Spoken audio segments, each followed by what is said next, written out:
አሰላሙ አለይኩም ወረሕመቱላሂ ወበረካቱ። አልካፊሩን ምዕራፍ በመካ የወረደች 6 አንቀጾች። ቁርአኑን ካዳመጥን በኋላ ወደ ትርጉሙና ወደ ትንታኔው እንሄዳለን ኢንሻአላህ። ቢስሚላሂ ረሕማኒ ረሒም ቁል ያ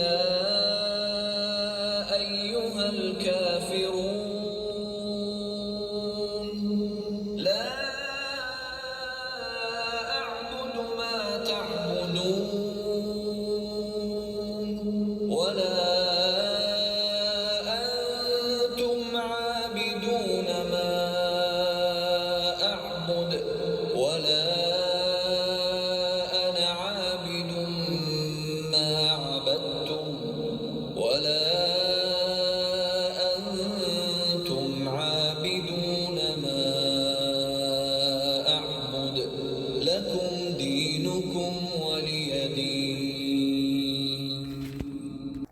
በአላህ ስም እጅግ በጣም ሩህሩህ በጣም አዛኝ በሆነው ሙሐመድ ሆይ ለከሃዲያን በላቸው፣ እናንተ ከሃዲያን ሆይ ያንን የምታመልኩትን ጣዖት አላመልክም፣ እናንተም እኔ የማመልከውን እውነተኛ አምላኪዎች አይደላችሁም፣ እኔም እናንተ ያመለካችሁትን አምላኪ አይደለሁም። እናንተም እኔ የማመልከውን እውነተኛ አምላኪዎች አይደላችሁም። እናንተ የራሳችሁ ሃይማኖት አላችሁ፣ እኔም የራሴ ሃይማኖት አለኝ። ይህ እንግዲህ ቃል በቃል የተተረጎመው ነው።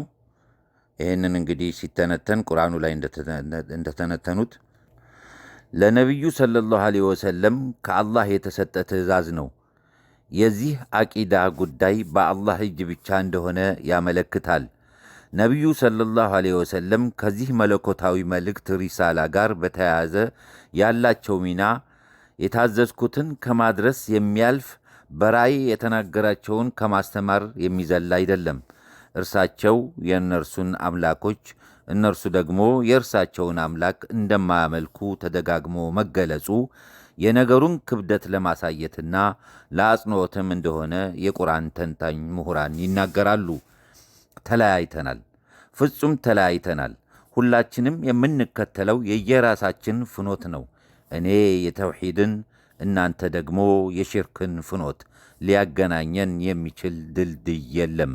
ይህ አባባል ከላይ የተገለጹትን ሐሳቦች በሙሉ የተጠቃለሉበት ነው።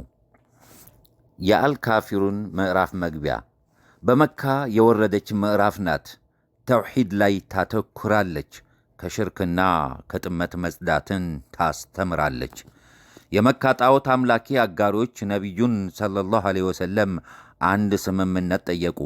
እሳቸው የእነርሱን አምላክ ለዓመት ያህል፣ እነርሱ ደግሞ የእርሳቸውን አምላክ ለዓመት ያህል ሊያመልኩ የከሃዲዎችን ከንቱ ምኞት በማጋለጥ ተውሂድና ሽርክ በምንም መልኩ ሊደራደሩ የሚችሉ አለመሆናቸውን በመግለጽ ይህች ምዕራፍ ወረደች። በሁለቱ ወገኖች መካከል የነበረውን ውዝግብ መልክ ያስያዘች ምዕራፍ ናት። ሁለቱም ወገኖች የሚያመልኩት የተለያየ አምላክን ነው። ሙስሊሞች አላህን፣ አጋሪዎች ከአላህ ውጭ ያሉ ኃይላትን። እምነትና አመለካከታቸውም እየቅል ነው። የእነኝህ የተውሂድ የእነኛዎቹ ሽርክ የሚጓዙበት ጎዳናም ይለያያል። የሙስሊሞች መለኮታዊ፣ የከሃዲዎች ግን ሰይጣናዊ ነው። ተለያይተዋል። የሚገናኙበት ነጥብ ፈጽሞ ሊኖር አይችልም። ትላንት የጋራ አጀንዳ አልነበራቸውም፣ ዛሬም የላቸውም፣ ወደፊትም አይኖራቸውም። ወሰላሙ አለይኩም ወረሕመቱላሂ ወበረካቱ። ቁርአንን ስንቀራ ከነ ትርጉሙ ማንበቡ በጣም ይጠቅማል ለማለት ነው።